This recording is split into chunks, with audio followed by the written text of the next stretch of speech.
इसके बाद भाई शाहिद जमाल का सवाल है, अस्सलाम वालेकुम। वालेकुम अस्सलाम रहमतुल्लाहि व बरकातुहू। कैसे हैं आप? अल्हम्दुलिल्लाह, अल्लाह का करम। मुफ्ती साहब, सवाल ये है, क्या कब्रिस्तान में कोई इबादत कर सकते हैं, जैसे कोई नफिल नमाज या कोई ज़िक्र वगैरह कर सकते हैं? बताएं। देखिए, ज़िक्र वगैरह तो कर सकते हैं, क्योंकि वहाँ पर आप आहिस्ता ज़िक्र करते हैं, शोर शराबा तो नहीं करते हैं, तो आप बैठे बैठे ज़िक्र करते रहें वहाँ अगर बैठे आप। रहा नफिल नमाज़ पढ़ना, तो ये नामुनासिब है। तो कब्रिस्तान में नमाज वमाज ना पढ़ें आप, या कब्रिस्तान में ऐसी जगह हो जहाँ अलग से मस्जिद बनी हुई हो, या मस्जिद के लिए जगह ख़ास हो कि लोग यहाँ आते हैं तो उनके लिए ये मस्जिद का एरिया है, या ऐसी जगह बना दी है कि यहाँ नमाज़ पढ़ने का एरिया है, तो नमाज़ पढ़ सकते हैं, बिल्कुल कोई हर्ज नहीं है। लेकिन वहाँ कब्रिस्तान में जहाँ कब्रें बनी हुई हैं वहाँ नमाज़ नहीं पढ़ना चाहिए। इसके बाद हमारी एक बहन ने उन्होंने सवाल किया है नून के बारे में, जो नून जैसा दिखता है बिना नुक्ते वाला, इसको नून गुन्ना बोलते हैं, उसके ताल्लुक़ से सवाल किया, वो इंशाल्लाह क्लास में समझा दिया जाएगा। इसके बाद सवाल है भाई शाहिद जमाल साहब का, सवाल कर रहे हैं, अस्सलाम वालेकुम मुफ्ती साहब, मैं दिल्ली से हूँ। वालेकुम अस्सलाम रहमतुल्लाहि व बरकातुहू। आपसे कहना है कि लगातार 4 जुमा निकल जाएँ बिना पढ़े, तो क्या मुसलमान मुसलमान नहीं रहता? मैंने ये बात कई बार सुनी है, तो इस बारे में बताएं। दूसरी बात, किसी वजह से देर हो जाए और जुमा निकल जाए, तो क्या नियत जुमे की करनी पड़ेगी या ज़ोहर की नियत करनी पड़ेगी नमाज में? बताइएगा। देखिए, 2 सवाल हैं आपके। दूसरे सवाल का जवाब पहले देते हैं। अगर जुमे की नमाज़ निकल जाती है तो किसी मस्जिद में अगर मिलने का चांस है तो आप जाकर जुमे की नमाज़ किसी मस्जिद में पढ़ें। अगर ऐसा होता है कि मस्जिद में आपको जमात मिलने के चांस नहीं और आप अब जुमे की नमाज़ आपकी निकल चुकी है, अब आप तन्हा नमाज़ पढ़ेंगे, तो आपको जुमे की नमाज़ नहीं पढ़ना, बल्कि ज़ोहर की नमाज़ पढ़ना, और 4 रकात पढ़ना, 2 रकात नहीं पढ़ना। एक बात तो ये। दूसरी बात यह है कि 4 जुमे नहीं बल्कि 3 जुमे के ताल्लुक़ से हदीस में आता है, अगर किसी शख्स ने 3 जुमे छोड़ दिए, कोई ऐसा ना करे। अगर कोई ऐसा करेगा तो फिर अल्लाह रब्बुल इज़्ज़त उसके दिल पर मोहर लगा देंगे। मतलब ये है कि फिर अल्लाह रब्बुल इज़्ज़त जब ये अल्लाह के नबी सल्लल्लाहु अलैहि वसल्लम ने फरमाया कि उसके दिल पर मोहर लगा देंगे, फिर मामला गड़बड़ है। इसी वजह से बाज़ उलमा से आपने सुना होगा कि वो कहते हैं कि मुसलमान मुसलमान नहीं रहता, तो उसका मतलब ये नहीं कि वो काफिर हो जाता, लेकिन उसके काम ऐसे नहीं है जो मुसलमानों वाले हों। लेकिन ये भी एक डरने की बात है कि अल्लाह रब्बुल इज़्ज़त जिसके दिल पर मोहर लगा दें, फिर उसका मामला बड़ा ख़राब है। इसके बाद इनका दूसरा कमेंट है, माशाल्लाह ऐसे ही दीन की दावत देते रहें, मेरे दिल से दुआ है आप हमेशा खुश रहो, अल्लाह ऐसे ही आपको खुश रखें, आमीन। मुफ्ती साहब, दुनिया में सबसे बड़ी नेकी कौन सी है, बताएं। मैं दिल्ली से हूँ, मोहम्मद शाहिद जमाल अंसारी। दुनिया में बहुत बड़ी नेकी, सब नेकियां बड़ी हैं, छोटी कोई नहीं है। कोई भूखा आपके सामने, आप उसे खाना खिला दें, बहुत बड़ी नेकी है। कोई प्यासा आपके सामने, उसे पानी पिला दें, बहुत बड़ी नेकी है। किसी के पास कपड़े नहीं है, आप उसे कपड़े पहना दें, बहुत बड़ी नेकी है। कोई ज़रूरतमंद है, आप उसकी ज़रूरत को पूरी कर दें, बड़ी नेकी। बाकी काम जो अल्लाह ताला के हक़ है, नमाज, रोज़ा, हज, ज़कात वगैरह, ये तो आपको करने हैं, इनसे आप जान नहीं छुड़ा सकते, ये तो आप पर लाजमी कर रहे हैं। आप चाहें तब भी कर लें, नहीं चाहें तब भी कर लें। इसके अलावा नेकी है भूखों को खाना खिलाना, या ये सब नहीं है आपके पास, आपके सामने कोई मुसलमान है, आपका आमना सामना हुआ, आप उसको सलाम करें, ये बहुत बड़ी नेकी। बहरहाल ये कि वक्त के एतबार से नमाज का वक्त आ जाए तो सबसे बड़ी नेकी क्या है, नमाज़ पढ़ें। इसी तरह रमज़ान आ जाए और आप सहरी का वक्त शुरू हो जाए, सबसे बड़ी नेकी क्या है, आप रोज़ा रखें। रोज़ा आपने रख लिया, फिर उसके बाद सबसे बड़ी नेकी क्या है, आप नमाज़ पढ़ें। आपके पास पैसे हैं, हज का मौसम आ गया, तो सबसे बड़ी नेकी है आप हज करें। आपके पास पैसे हैं, साल गुजर गया, सबसे बड़ी नेकी है कि आप ज़कात दें। तो वक्त के एतबार से, जगह के एतबार से ये आपको तय करना है कि हमें क्या काम करना है, और सारी नेकियाँ बड़ी हैं। इसके बाद इनका दूसरा सवाल है, अस्सलाम वालेकुम मुफ्ती साहब। वालेकुम अस्सलाम रहमतुल्लाहि व बरकातुहू। माशाअल्लाह, सुभानअल्लाह, अल्हम्दुलिल्लाह। मुफ्ती साहब, पूरे रोज़े रखना और नमाज़ पढ़ना, तरावी ना पढ़ने, सिर्फ नमाज ही पढ़कर मस्जिद से आ जाना, तो क्या तरावी न पढ़ने का गुनाह लिखा जाता है? बिल्कुल लिखा जाता है। गुनाह होता है जो शख्स तरावी नहीं पढ़ता। रोज़ा माना जाएगा या नहीं? रोज़ा तो होगा, लेकिन रोज़ा और नमाज तो फिर अगर आदमी फ़र्द नमाज जो होती है 5 वक्त की, वो भी ना पढ़े, रोज़ा तो तब भी होगा। उससे रोज़े का क्या ताल्लुक़ है?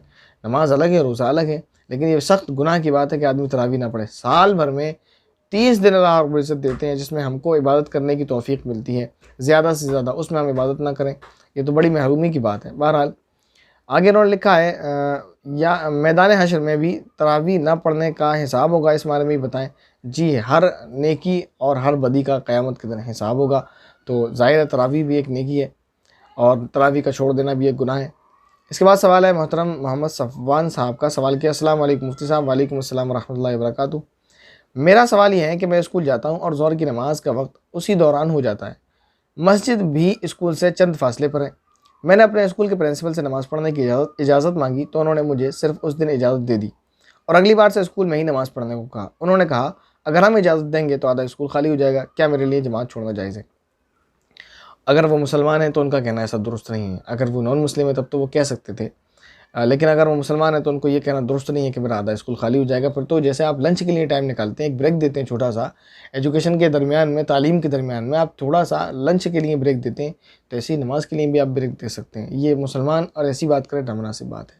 लेकिन बहरहाल उन्होंने कह दिया, मैं ये नहीं कह रहा, उनको बुरा नहीं कह रहा, उन्हें ऐसा नहीं कहना चाहिए था।